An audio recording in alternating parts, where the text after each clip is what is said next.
It seemed like Michael Bisping was never going to be a champion in the UFC. The British fighter became one of the best middleweights in the promotion by beating his opponents with his high-volume striking and pure grit. But he would always come up short when it came to earning a title shot, which for a time labeled him as the best journeyman in the sport. So how good was Michael Bisping actually? Hey guys, it's Kiiyon, and today we're going to be talking about Michael the Count Bisping. This was a highly requested video by many of you, and even though I made a video about Bisping a couple years back, this one will be looking more into his entire career so we could really understand how good he actually was. Before we get to the video, shout out to the Undisputed members on my Patreon. Become an Undisputed member and get early access to my content and a shout out before every video. I also want to give a shout out to today's sponsor. Since 2017, Impact Rap has been the world's leading platform for measuring, benchmarking, and gamifying combat fitness. It has been used in dozens of countries with almost 40,000 members worldwide. And you have gym and home versions now available that work on almost any bag. You could also download the app, which gives you access to your workout history, which includes details such as strike count, average force, class rank, and so much more.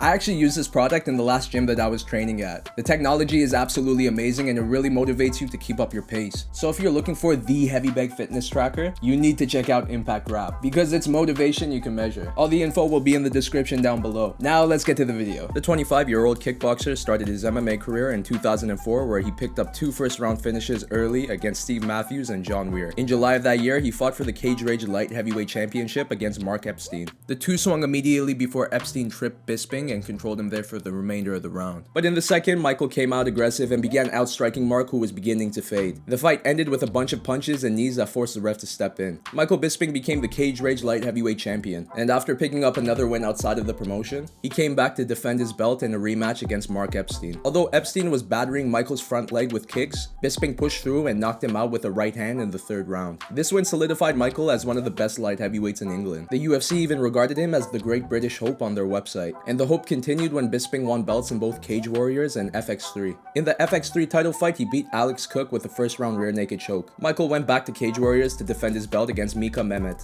After being taken down early, Bisping got back up and began to pick apart Mika on the feet before dropping him, where he finished the fight with strikes. He then defended the belt 2 more times by defeating Jacob Lovestad by TKO in the first round, and Ross Poynton, who took Michael down immediately before tapping to an armbar. After much talk of Bisping going to the States to fight, he finally did in 2006 when he joined reality show The Ultimate Fighter, which was in its 3rd season. Michael was the 3rd pick by coach Tito Ortiz, and he made it to the finals after defeating Christian Rothermel and Ross Poynton by first-round TKO. He fought Josh Haynes in the finale where he secured a nasty armbar that somehow didn't force a tap. But Bisping finished the fight off in the second with punches to become the Ultimate Fighter Season 3 winner. He continued the momentum with TKO wins against Eric Schaefer and Elvis Sinosik. Then he fought Matt Hamill at UFC 75 in a fight that many considered to be one of the biggest robberies, as Matt Hamill was the dominant fighter throughout the 3-round fight. Yet Michael took home the split decision. But the karma came back when he lost his first professional fight to Rashad Evans at UFC 78 by split decision. After this loss, he dropped down to middleweight and racked up 3 impressive wins against Charles McCarthy, Jason Day, and Chris Lieben, with the first 2 being first-round finishes. He won the decision against Chris Lieben by outstriking him and avoiding his knockout power. After the fight, it was revealed that Lieben tested positive for stanozolol. Regardless, Bisping became a coach for the 9th season of The Ultimate Fighter against former Pride welterweight and middleweight champion Dan Henderson. And throughout the show, the feud between the two began to slowly brew before their fight, due mostly to Michael's trash talk towards Henderson, who stayed calm and collective. So when they finally fought at UFC 100, Bisping was met with a crowd of boos who were not a fan of his rude attitude towards Dan. In the first round, Henderson was the aggressor on the feet by pressuring forward and looking for the big right hand to connect. And Michael wasn't helping by circling to the left, which allowed Dan to connect a few times. In the second, Bisping was beginning to stick and move more than in the first. But ultimately, Henderson connected with the big right hand that knocked Michael out cold. He followed this up with a flying forearm drop, which looked absolutely brutal, but was famously lauded by most fans as they were happy to see Bisping be humbled by the aging legend. It was Michael's first knockout loss, and he would later say he didn't remember anything about the fight after it was finished. Regardless, he came back at UFC 105 to fight Dennis Kang. After getting dropped and controlled on the ground in the first round, Bisping took over in the second by securing multiple takedowns and connecting with heavy ground and pound that eventually ended the fight before the end of the second. In 2010, he fought former Pride middleweight champion Vanderlei Silva. Michael fueled the build-up to this fight with his trash talk. And even though the fight was very close as both men secured takedowns and connected with shots, Vanderlei almost finished the fight in the second and third round, which were key moments that earned him the unanimous decision. Following this loss, Bisping picked up 2 unanimous decision wins against Dan Miller and Yoshihiro Akiyama. In these fights, he outstruck both men with combos and constant volume. At UFC 127, Michael faced Jorge Rivera. The build-up to this fight was heated as both men traded insults and almost fought at the weigh-in. But the fight itself was a dominant showing from Bisping, who secured takedowns in round 1. He also connected with an illegal knee to the head of Jorge. Many saw the cheap shot as intentional. And even though Rivera came back and managed to knock down Michael in the second round, Bisping unleashed a barrage of punches and knees that forced Mark Goddard to step in. Michael immediately went to Jorge's corner to spit in their face. And when Rivera attempted to make amends, Bisping wasn't having any of it. So if you thought MMA fans disliked Michael after the entire Dan Henderson rivalry, he reached new levels of hatred on this night and was immediately called out by many of the top middleweights in the UFC. Bisping went on to become a coach on the 14th season of The Ultimate Fighter opposite Jason Mayhem Miller. They fought at the season finale where Michael dominated Mayhem by outstriking him throughout the entire fight before finishing him on the ground with strikes. In January of 2012, he fought Chael Sonnen in a bout that would determine the #1 contender. It was a very competitive fight that saw Bisping as the aggressor on the feet. Although Chael secured takedowns, he didn't do much with them as Michael was able to get back up and continued to connect with shots. But after 3 rounds, Bisping lost the unanimous decision, a decision many thought he should have won. He came back to fight Brian Stann at UFC 152, and I was actually there live. It was competitive, but Michael took over the second half of the fight by securing takedowns and outstriking Brian on the feet. He won the unanimous decision and went on to fight former UFC light heavyweight champion Vitor Belfort. Controversy surrounded this fight as Vitor was allowed to be on testosterone replacement therapy. It was a title eliminator bout for Bisping had he won the fight, but unfortunately he lost in the second round by a head kick and punches that forced Dan Miragliotta to step in. What was even worse was that the kick caused a retinal detachment in his right eye, and Michael wouldn't even go to the doctor to check up on it as he was scared that they would tell him to stop fighting. He came back 2 months later to fight Alan Belcher at UFC 159. It was a dominant performance by Bisping, who outstruck Belcher and connected with over 100 significant strikes. But the fight ended unceremoniously when an accidental eye poke from Michael had Alan unable to continue. The fight was close to ending, so it went to the judges, who awarded Bisping with the technical decision. After this win, Michael was out for the entire year after the symptoms of his detached retina got even worse. So in this time, he had surgery to remove the eyeball. And from this point on, he only had one eye going into fights. But he was still the favorite in his next matchup against Tim Kennedy, who he fought in April of 2014. It was the first fight in his career that went the full 5 rounds. And although Michael was competitive on the feet and still came forward after some hard shots from Kennedy, Tim was able to dominate with his wrestling, which ultimately gave him the unanimous decision. 4 months later, Bisping went to Macau, China to fight Kung Lee. It was a competitive fight between the 2 strikers who threw an array of combos. But Michael began to take over in the second round by throwing more volume than the fading Kung Lee. I do have to give credit to Kung for staying in the fight for as long as he did, but it eventually ended in the 4th when Bisping dropped him with a big knee before finishing him off with strikes. Following this win, Michael fought former Strikeforce middleweight champion Luke Rockhold. It was a dominant showing from Rockhold, who was the aggressor on the feet for most of the fight before connecting with a head kick that dropped Bisping. Luke finished the fight off with a guillotine choke. It was an upsetting loss as it really solidified the thoughts of many that Michael was unable to hang with the elite and will forever be known as the greatest journeyman in MMA. So his next fight at UFC 186 against CB Dollaway was a huge one that was going to determine what would be next for the aging veteran. Things didn't look good for Bisping in the first round as he got dropped by Dollaway but was able to survive to the next round. Overall, the fight was competitive as both men connected with their shots, but CB began to fade near the end of the fight and Michael continued to strike at a high pace. It was a close fight, but Bisping edged out the decision win. His next opponent was Thales Leites. It was another 5-round battle that was very competitive as Michael connected with volume while Leites landed the heavier shots. In the end, Bisping won the fight by split decision. Now on a 2-fight win streak, Michael's next matchup was against former UFC middleweight champion Anderson Silva. If I'm being honest, I had no hope for Bisping to win this fight because I still considered Anderson as one of the best fighters in the world, regardless of him losing his belt and not winning a fight in almost 4 years. But Bisping looked good immediately as he managed to outstrike Silva in the first 2 rounds and even knocked him down a couple of times. The same thing happened in round 3, but Silva almost finished the fight near the end of the round with a flying knee. He thought the fight was over, but the bell saved Michael, who came back in the 4th and continued to press with combos. I would give the final round to Anderson, who connected with the front kick and began to press forward. Yet Bisping survived till the end of the round. The fight went to the judges, who gave the split decision victory to Michael Bisping, which was a monumental win for him. But it was unfortunate because Michael won this fight while Anderson Silva wasn't the champion, which added to the notion that Bisping would never fight for a championship belt, especially with all the top tier fighters in the division at this point. But then he got a call to fight champion Luke Rockhold on 17 days notice after Chris Weidman pulled out due to injury. With their rivalry stemming back from 2014, there was no hiding the dislike between the two fighters, who wasted no time insulting each other prior to their fight at UFC 199. As much as Michael was the villain for most of his fights in his career, he saw himself on the opposite end as many people did not like Luke Rockhold's arrogant bravado. And honestly, the storyline for Michael changed so much in the past couple of years as he was always so close to getting a title shot but never did. And now that he finally got one, regardless of it being on short notice and being the heavy underdog, many people were excited for him. With all these factors in play, the potential for an upset was looming in the air. And even though many were hopeful for it but saw it as highly unlikely, destiny seemed to have been in favor for Bisping, who knocked out Luke 3 minutes and 36 seconds into the first round with big left hands followed by ground punches that forced Big John to step in. Throughout all the odds, Michael Bisping became the UFC middleweight champion. And honestly, there was no upset that felt better than this one. Which is funny because he was the guy on the opposing end years back when he fought Dan Henderson. In fact, Hendo fought on this card as well and scored a devastating knockout against Hector Lombard, which meant the stars aligned perfectly for these men to fight in a rematch at UFC 204, but this time with the belt on the line. And history looked like it was going to repeat as Dan connected with right hands that knocked Michael down both in the first and second round. But like many of Bisping's fights, it was a tale of power versus volume. And volume was exactly what he retaliated with as he outstruck Hendo throughout most of the fight and had more octagon control. The final round was pretty close as Dan secured the only takedown in the fight and Michael continued to attack with combos. In the end, Bisping won the unanimous decision and successfully defended his belt. Despite a huge list of middleweight contenders ready to fight for the title, Michael elected to take a super fight against former UFC welterweight champion George St. Pierre, who was coming back from a 4-year hiatus and moving up to 185 for the first time in his career. This was a huge fight, and as competitive as Bisping was with his volume and striking, GSP was connecting with the better shots and secured multiple takedowns. But on the third one, Michael began to connect with elbows off his back that opened up a cut on George. And when the fight got back up, St. Pierre seemed to be getting tired and Bisping began to press forward with strikes. Despite the shift in momentum, GSP connected with a left hand that dropped Michael. From there, he secured a rear naked choke that put Bisping to sleep, something many people give props to Mike for. Regardless, he lost his middleweight championship, but what came to a shock was when he announced that he was coming back 3 weeks later to fight Kelvin Gastelum in China as a late replacement for Anderson Silva.